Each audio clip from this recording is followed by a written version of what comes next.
curious, first of all, does anybody have anything that they just learned since last Wednesday from what they've read or the quiz they've taken, something new to share with the group? And actually, if you want to think about it, you can jump in anytime with this. Okay, nobody itching to, oh, yes, Charlie. Doing the online was good. Because I have been thinking I am a 2. But when I did the online, I came out a 9, a peacemaker. And I said, I think maybe I put too many things in the middle and I really need to. So I went back and redid it, and it still was a 9. So. Yeah. Are you at peace with that, Charlie? And yes. I'm getting there. Good. Okay. Well, if not, he's going to make peace with it. Because, yeah, but is your wife saying you're a 9? Is that? Absolutely. He's a 9. Yeah. He's a social worker. Mm-hmm. He also has been a church staff. He has his master's in divinity. He's a peacemaker. Yeah. That's a Charlie. Yeah. He truly is. He's blushing. Because I've tried in 57 years. Hmm. Maybe upset him a little bit. And see. Oh, even keel. Actually, I hope she hasn't tried too hard. He's just, that's all. Want to see some of the stitches? Yeah, right. Now he's just had stitches removed today for surgery. Unrelated incident, I'm sure. Yeah. That's great. And 9s often do have the most trouble kind of pinning something down. 9s are the ones that tend to see a bit of themselves in every number. Because that's how you make peace. That's one of the key ways to make peace, is to try and put yourself in the 1 shoes and the 2 shoes, and learning stuff like this, you know.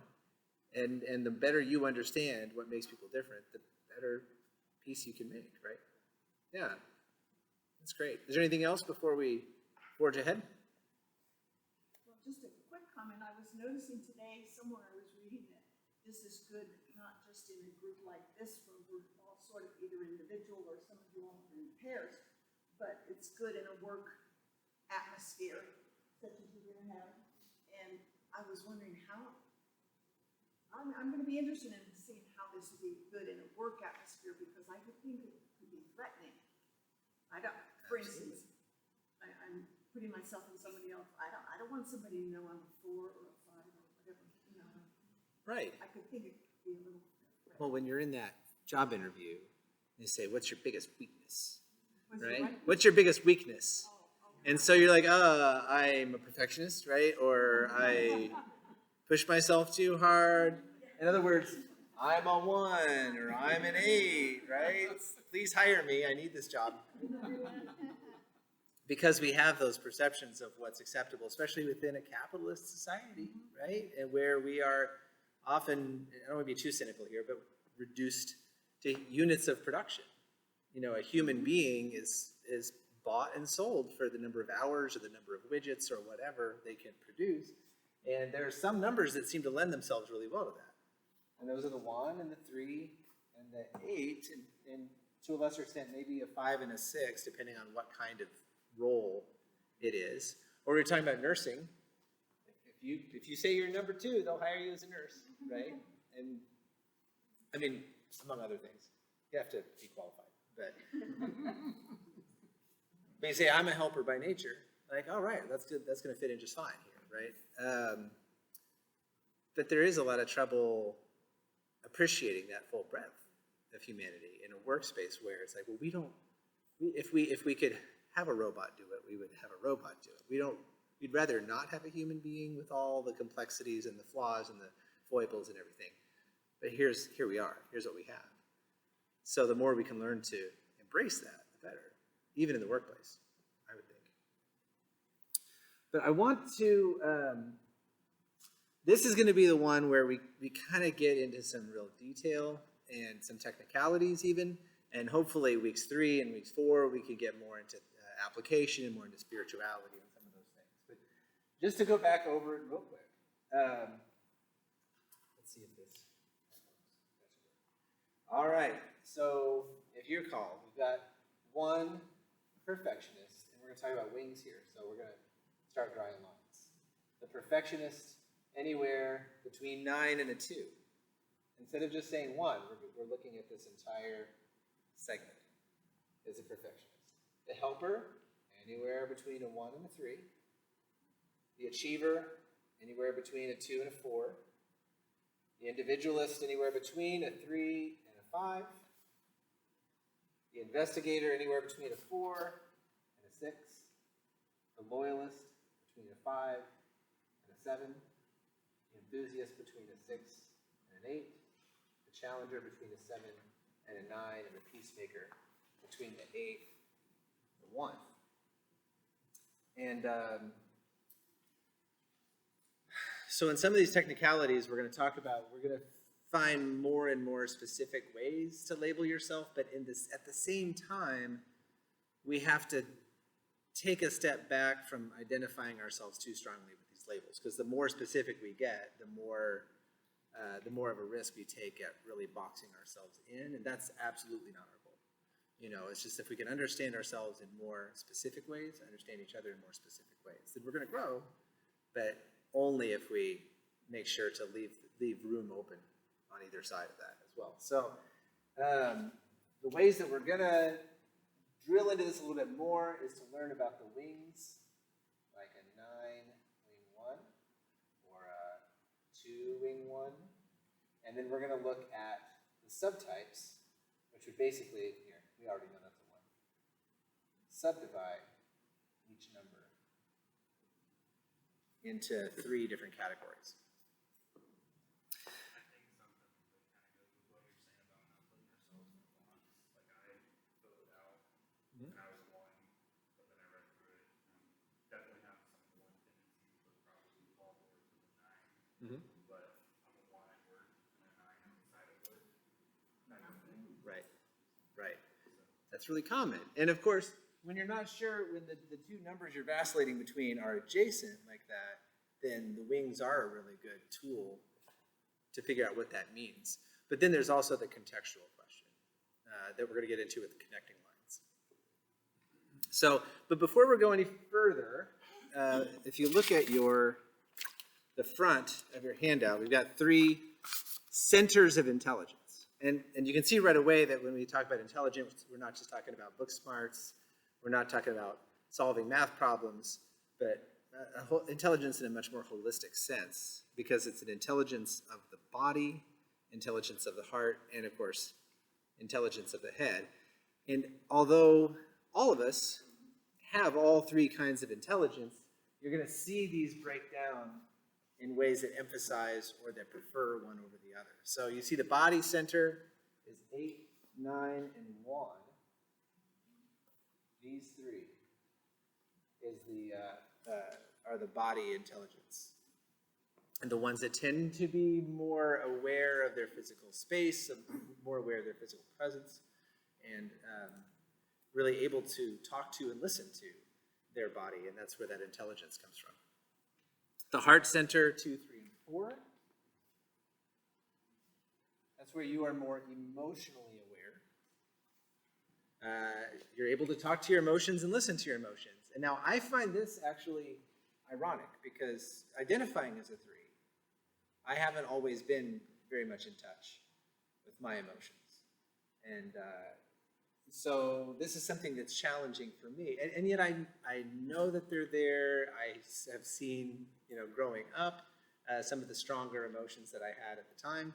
And I have to ask myself, okay, what happened to those?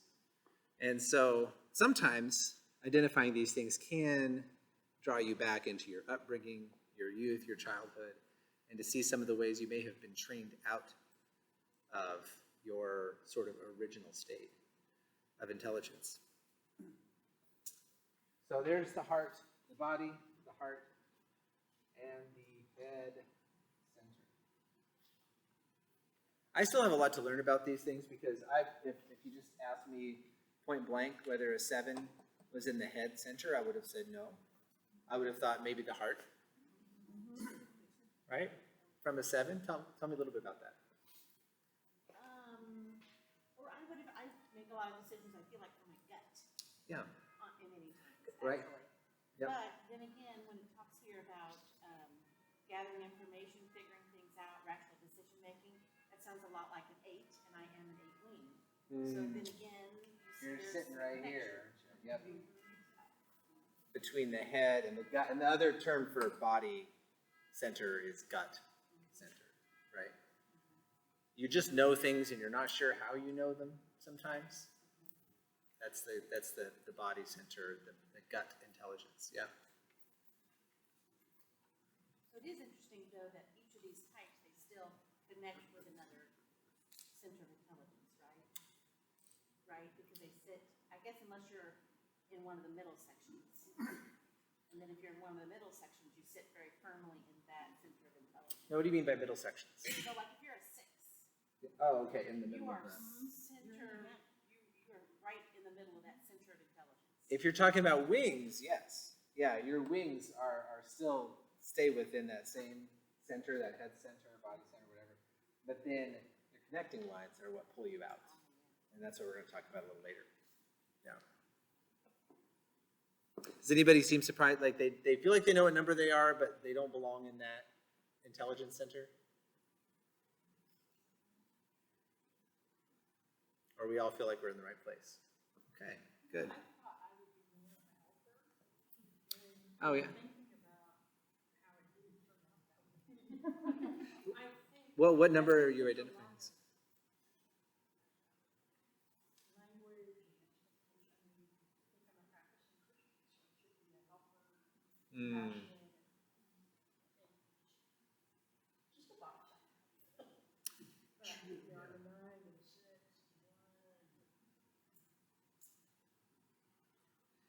Yeah, although keeping in mind that the Enneagram is all about what motivates you, right? Sort of a core motivation. And nobody can really tell you to be motivated otherwise, right? And you can grow into more and more into who you really are, and there are no wrong or bad motivations here. So that's one of the things that intrigues me about Christianity and the Enneagram, or really any spirituality, is that nothing on here is incompatible with Christianity, or with the teachings of Jesus. It's just 9 different ways, kind of 9 different angles of coming at it, right? Now, some of these can produce behaviors that may be problematic or inconsistent with your faith.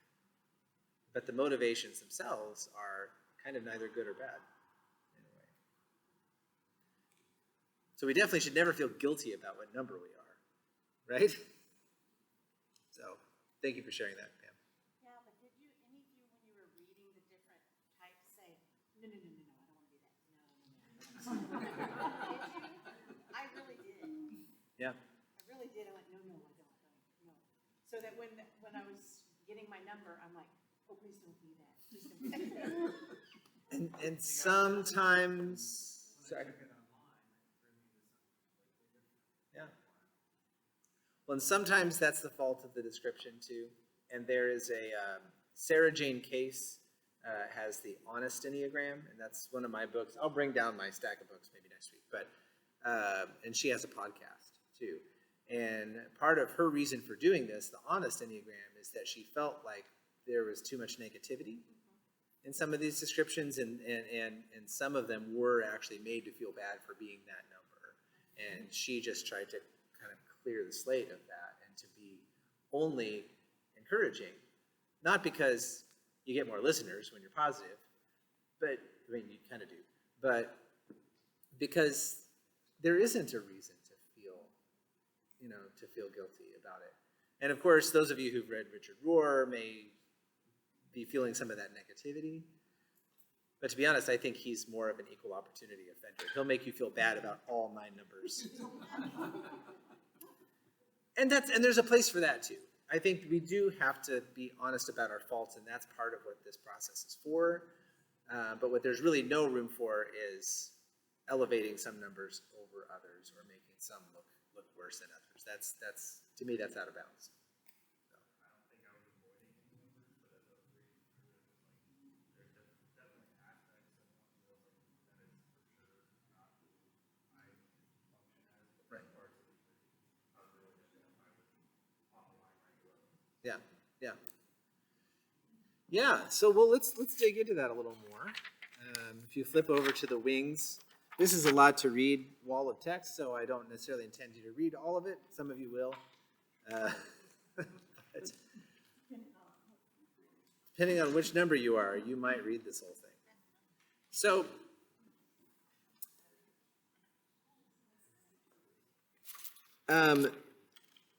you can see here, it says, as we move around the circle, the points on either side of our primary type are known as wing points. And the reason why that exists is because, this is in a circle for a reason. It's not just 9 discrete units, 9 discrete numbers that exist independently. It really is kind of a smooth spectrum, kind of like a clock. Just like you wouldn't, it's not 3 o'clock for an hour and then it jumps to 4, then it's 4 o'clock for an hour and jumps to 5. It's a smooth movement from one to the next, right? And so the same goes with any of the numbers here. And you might find that if you're a 2, you are just a solid 2, and everything about 2 describes you. But, if you can really resonate with that perfectionist or resonate with that achiever, then you might find that you are a 2 wing 1 or a 2 wing 3. Like a 2 wing 3, you can look it up here. Enneagram 2 wing 3s are more ambitious and image conscious than the 2 wing 1.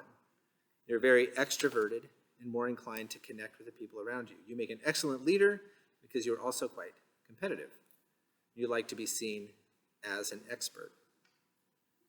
And you can think about this space in here because you can think, well, the 3s like to bloom where they're planted. They like to contextualize. What do I need to be in order to succeed in this context, this scenario? And if that thing is to be helpful to everybody around me, well, I'm going to push this way, right? And maybe be a 3 wing 2. But on the other hand, if a 3 says the way that I succeed here is by standing out, by being creative, by being unique, then I'm going to push this way and maybe be a 3 wing 4. And you can read those descriptions there to get a little better idea of it.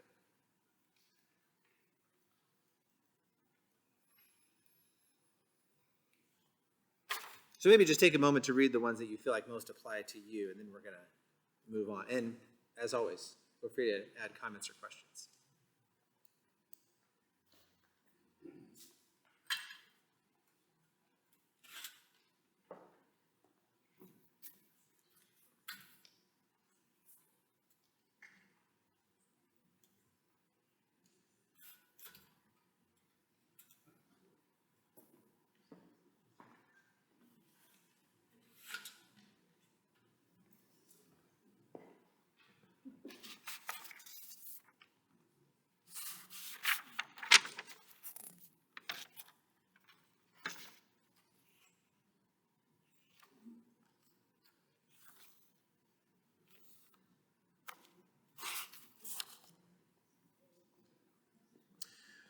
Just a minute ago, I talked about how the Enneagram is about what motivates you, right? It's about sort of the underlying motives for what you do, and as such, you could have 2 people who behave identically, and yet they're different Enneagram types because they're coming at it from different angles. There's different reasons behind doing what they do. So now that I've said that, I'm going to contradict myself because there is an element of application to this. There's an element of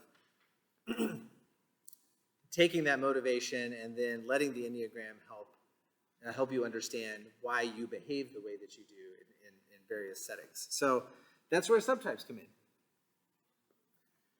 Now, I said that you can break down each type into 3 subtypes.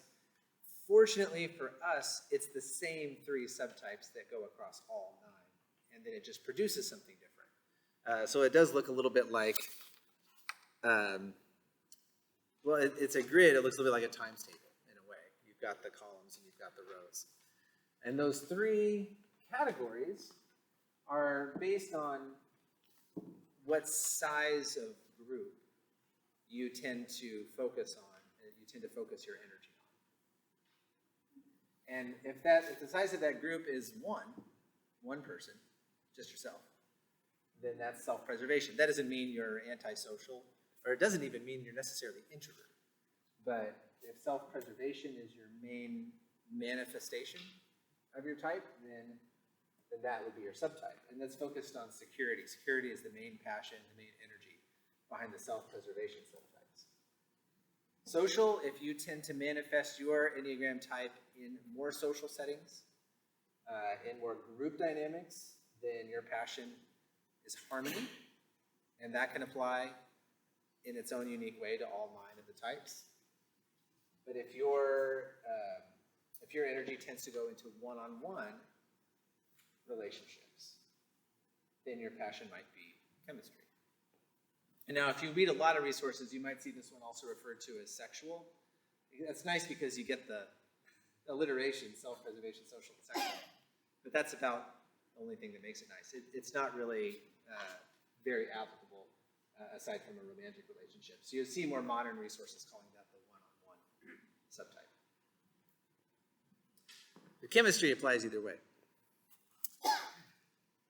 So what fascinates me about the subtypes is that it helps us to understand how we utilize the uniquenesses of these Enneagram types in order to survive. And I talked at the very beginning of our time last week that really there are no answers. This is the human condition. We're all in trouble. It's kind of a failed prospect. And there are 9 different ways to fail at being human, right? But that is when we learn about ourselves and learn about each other that we can begin to combine and maybe begin to succeed in some of these, in some of what it means to be human. And survival, overcoming the human condition, is really what's at the heart of the subtypes. And whether we see that threat as being overcome by, preserving yourself, by maintaining a social dynamic and a harmonious environment, or by coupling up or focusing on those intimate relationships between 2 people. Now, I like to think of it as, this has been off TV for a while, but the show Survivor. Where you just throw a bunch of people, and really, that's kind of a metaphor for the human condition, right? You throw a bunch of people on an island. They don't necessarily know each other beforehand, but by the time this is all done, they got to figure out some way to survive, and they're all going to have different strategies for doing this, right? They know they might be the next one voted off the island, and they each have this fear in them, kind of like we all maybe wake up every morning, and there's something in there that says, this could all go very badly, and this could be it, right? And maybe some of us think of that more consciously and others more subconsciously. But we know daily life is a risky endeavor, right? And so the way that we approach that day, the way that we approach our tasks, other people, the world in general, is going to be focused on how am I going to survive and thrive today. And we have all these different ways of doing it. So what interests me is to look at these different subtypes that we have here. You'll see the next few pages. And I'm going to put it to you guys to look through some of these paragraphs. Of course, you're probably going to look at your type first and see whether one of these 3 really describes you even more effectively, more accurately. But I'd like to hear some examples of how, if you imagine this being 27 different people, all on an island, and how they might strategize to survive and not be the next one kicked off the island. Are you supposed to jump in? What is a subtype? Yeah, and the subtypes really are just what's described here in the grid. So, and it might be a little confusing at first, but you can see these 3 subtypes reflected in the columns. And then the Enneagram types in the rows going through here. So So you can kind of start to hone in on where you think you might find yourself here or people you know. And just look at these and tell me an example of how a person like that might survive and not get kicked off the island.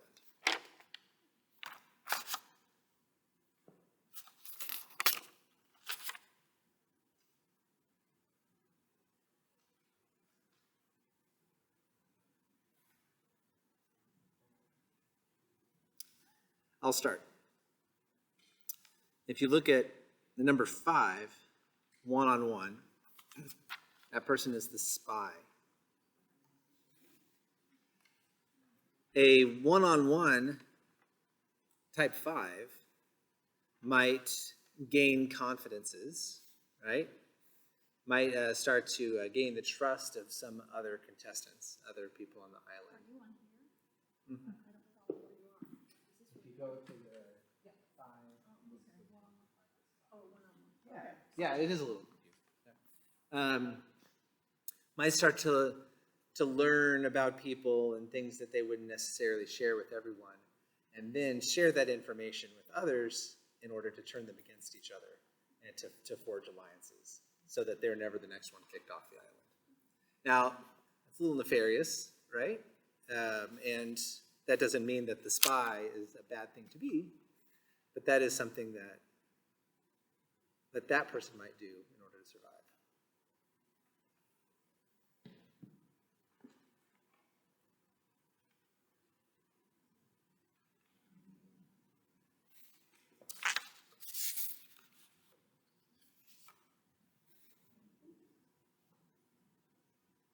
Yeah. Number 4, one-on-one, okay. The dramatist, right? Oh.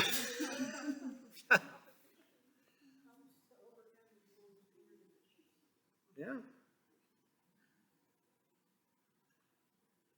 Maybe so.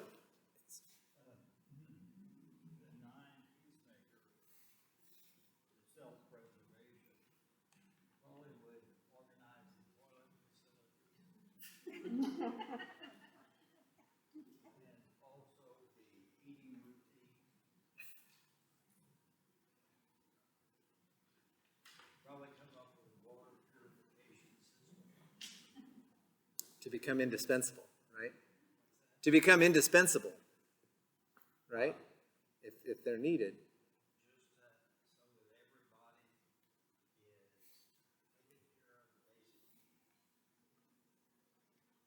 Yeah, I can see that. I would say the 9 one-on-one with seeker. They'd be the person that kind of makes an alliance and has their one person that they take through the end, and they work together to help each other get through competitions. Yeah, I think so. I see the number 2 helper, the nurturer. Being somebody that's there to help anybody, just kind of to be a friend. Let's say somebody falls and hurts themselves, goes and takes care of their wounds, or helps to light the fire, helps to get the food going, is really there to help anybody. And they say, I don't want that person to leave the island because that one is the one that's always there to work. Mm-hmm. So they're one of the least ones, they're making themselves very useful, and so they're not going to get kicked off the island. I can see that. Is anybody starting to hone in on what they think they might be? How would you survive? Come on, Laura. Yes. I'm a 4 one-on-one. I think I would be kicking people off the island, right? That's one person's opinion. Or it's just one of the ways that that subtype might survive.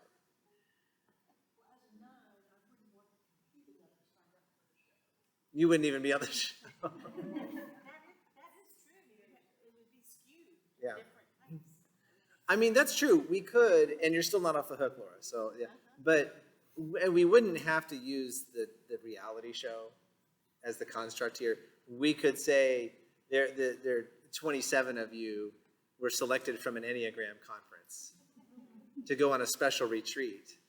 but the plane landed in the ocean and you all survived and made it to an island. And now you have to survive the island, right? Nobody's getting kicked off, but it's a very risky place to be, and you know that you all have to somehow live long enough for a rescue to come, right? So I mean, if we want to think of it that way, we can.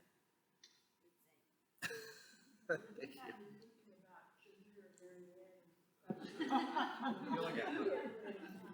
In the 3-hour tour. Yeah. Yeah. And you know, if you go back and look at those, I mean, they don't have 27 main characters usually, but you can see the variety of Enneagram numbers at work in those too, and how each of them kind of has a different way of approaching life, approaching survival, success, etc. Yeah. Okay, back to Laura. You said you're 4 one-on-one. Yeah.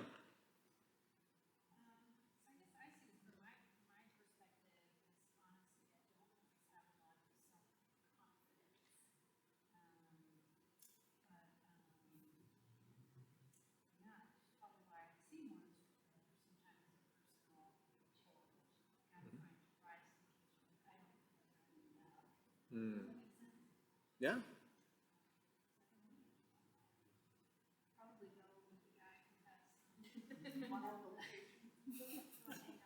Has the toilet facilities figured out? You're going to end up there sooner or later. Yeah. I think stereotypically, I feel like the 6, I'm a 6. I feel like the 6 would be best prepared because they tend to like prepare for worst case scenarios. But for me personally, I'm not great at the act of preparing. I'm great at worrying about every worst case scenario. So I could speak to them, but I don't tend to be that person who's like got all their stuff and is ready to go, you know. So that's where I find it interesting about like the stereotype versus how I find myself fitting in. Mhm. And for me, it's more about the relational part of that, and like talking about, so for the bodyguard, so 6 social subtype, about connecting with people to avoid protection. Mm. Because it's all about fear, right? If I'm motivated by fear, my core, thing that I'm seeking is safety.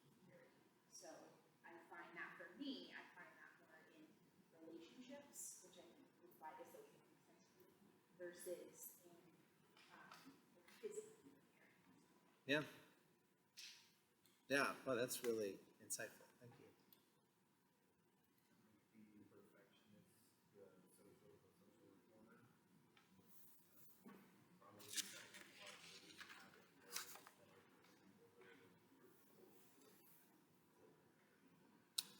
Maybe rationing, right? Saying we have food for this many days and we have this many people and here's how we're going to ration. And somebody's got to enforce it too, right?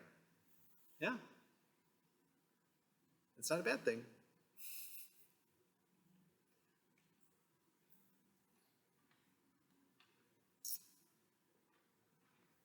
What really fascinates me on a spiritual level about this is we're getting out into the weeds in some ways. You know, we're splitting hairs more and more and more. But there's something that keeps bringing me back to what is at the core, what's really at the root of this, root of our humanity here, and that is what we are trying to gain by doing these things. And some of these types are going to be working to gain love. Some are working to gain respect or trust. And sometimes that's self-reliance. And that's the thing that you're working toward is knowing that you can rely on yourself and that you don't have to have respect or love or trust from others in order to survive. So we get down to, really drill it down. And I brought it down to maybe 3 or 4 things. Let's bring it down from those to just one thing, and that is worth. Right? We just have these different ways of defining or gaining self-worth. And if you notice the way I began my prayer this evening, I said, I thanked God that we were made in God's image, right? And that our worth all stems from that. But it's covered in so many layers by the original sin or by the human condition or any number of things that we want to call it, just by daily life and trial and error, that it's like it's buried so deep. That worth that we have that is in God, that is in Christ. It's like, how do we get back to that? And we have 9 ways of trying to get back to that, or 27 ways of trying to get back to that, or you throw in the wings, and now it's just this sort of uncountable different ways of just trying to remind ourselves each new day that I have infinite worth. And sometimes it takes the form of just surviving on an island until we get to the next big challenge, right? So,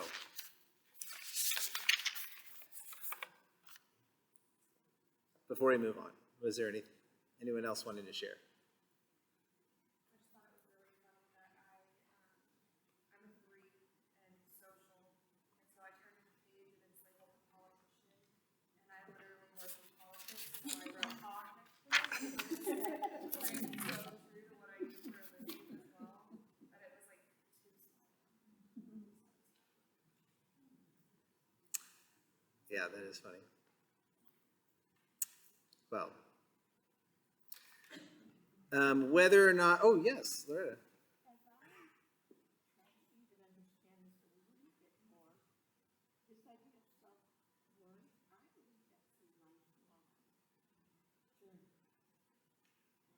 In other words, and I've lived more than I still have to live. But I can remember significant times in my life where my self-worth had to really be dealt with, and to recognize that core is that I am a child of God. No matter what all this other stuff or our experiences or what people have told us. And I think that's been really significant in my growth as a person, to finally get back to that core of, I am a child of God. That's right. And I think the people who are going to be quickest to say that this is a lifelong journey are those who look the wisest to us. You know, those who have been on this long journey already and will say, wow, I'm still working on it. Dalai Lama, you know, Dolly Parton, all of the Dollys. That we put up on a pedestal and think, well, they figured it out, right? But they're the first to tell you that it's like, oh my gosh, I have so far to go. So yeah. But that's, I mean, that to me is the life I think we were meant to live, right? Is that life of continual seeking and continual growing and developing. Yeah. Well, whether or not you were able to take the quiz online this week, I think we've learned enough now from this session that we definitely have more discussing to do. And I'm going to turn these lights on at the back. They're all off right now. But I'm going to have you raise your hands again like you did before to identify where you think you're most at right now among the 9 types. And then we'll divvy up according to that. You might be in a very similar group to last week, or you might be in a very different group. So let's just see how this goes, okay? So let me see the ones. Okay, 1, 2, 3. So you guys will just be a group, 3 of you, okay? All right, 2s. 1, 2, 3. Perfect. I'm sorry. Was there another one? Okay, so the 3 of you can just be a group then, because a group of 3 is just right. Okay, 3s. 1, 2, 3, 4. So the 3 of you are definitely a group. I might join you or I might do something else. So, okay, this is going great. 4s. Or, that was the case last time too, wasn't it? Okay. Someone will join you, and it's going to be a really interesting conversation. So you identified as one-on-one subtype, right? So I'll put you with one other person. That'll work out perfectly. Maybe me. There you go. Yeah. Four. Okay, fives. I don't think we had any fives last time either. Sixes. 1, 2, 3 sixes. Nice. There's a group. Okay, sevens. What? Is somebody else raising their hand? Sevens? Peggy, you and Laura are going to be a group. Okay. Eights. 8 is good, people. I know it gets a bad rap sometimes. No, okay. No, 8, that's okay. You're not an 8. You're not an 8. And nines. 1, 2, 3, 4, 5. I'm trying to think of whether to have a group of 5 or to... No, you guys can go ahead and be a group of 5. I think that's fine. You like groups anyway, right? So, like I said, I'll turn the lights on back here. Just find a place to kind of group up with your group members. And do try to get into the wings and into the subtypes and talk about what you've learned as far as do you skew one direction or the other? Or have you drilled down and seen yourself reflected perfectly in this grid here? So the time is 7:28. Let's go ahead and take 15 minutes. I think we can do that. And I'll let you know when there's 2 minutes left.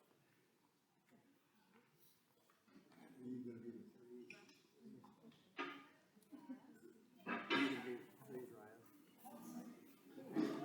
going to let them do the 7 and 4. Since there's only 2. Oh, now is also an excellent time to get some coffee or some refreshments.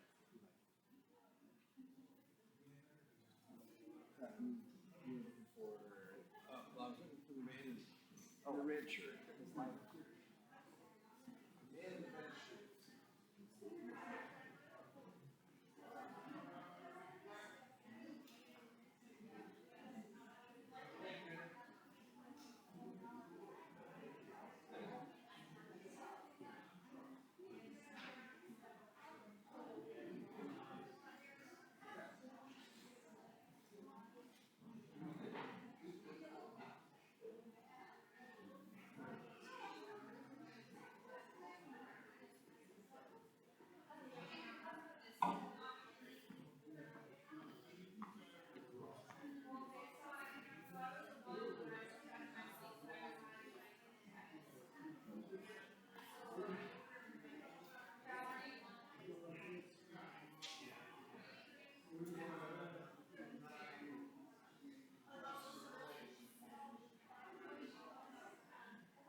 remain, please.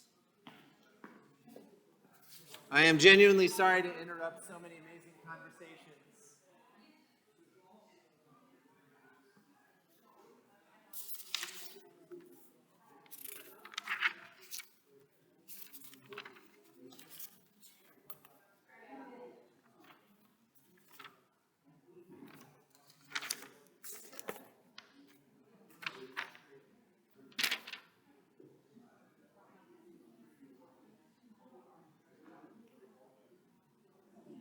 Let's see which Enneagram type is the first to make it back to their seats and which type is the last to make it back to their seats.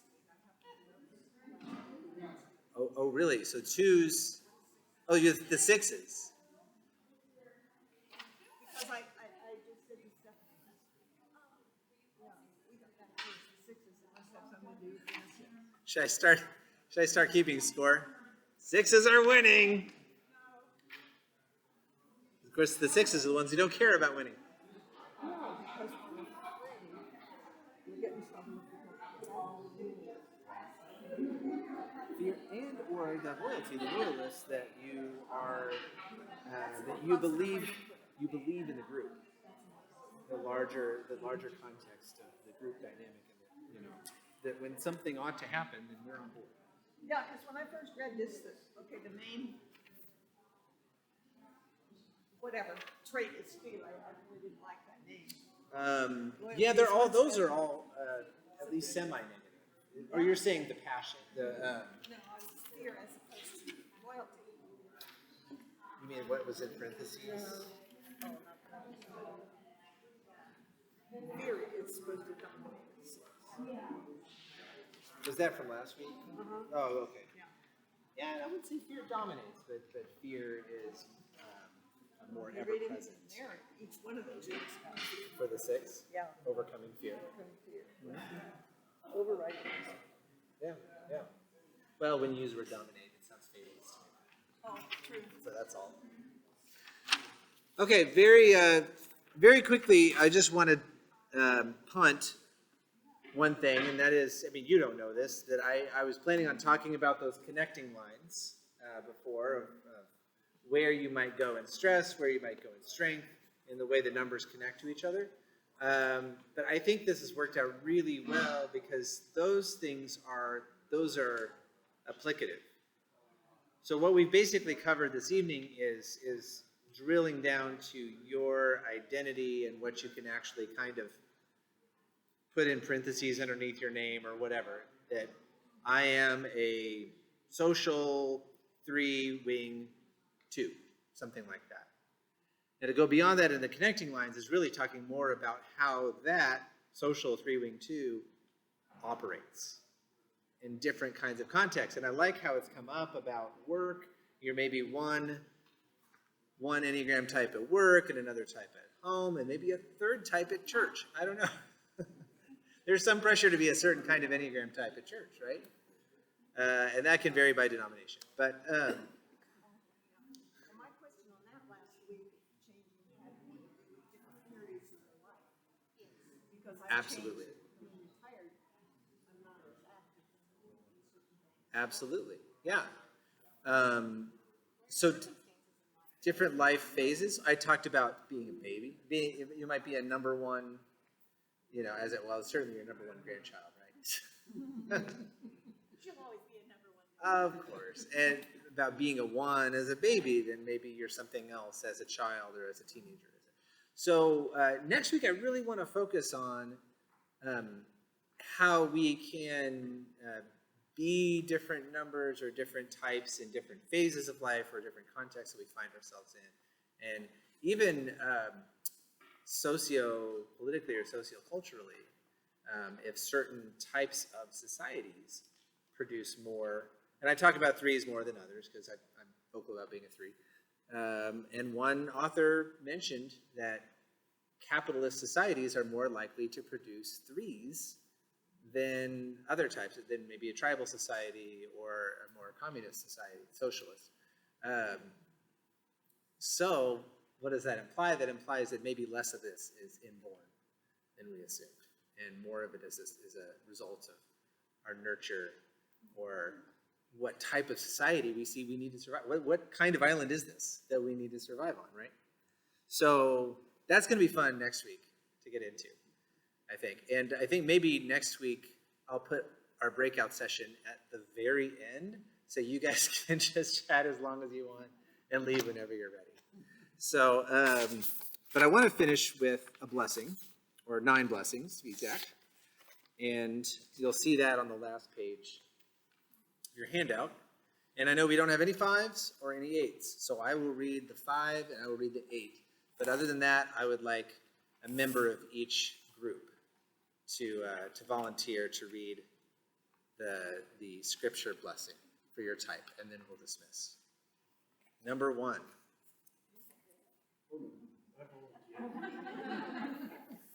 Volunteers tribute, okay. My grace is sufficient for you, for my power is made perfect in weakness. Type 2.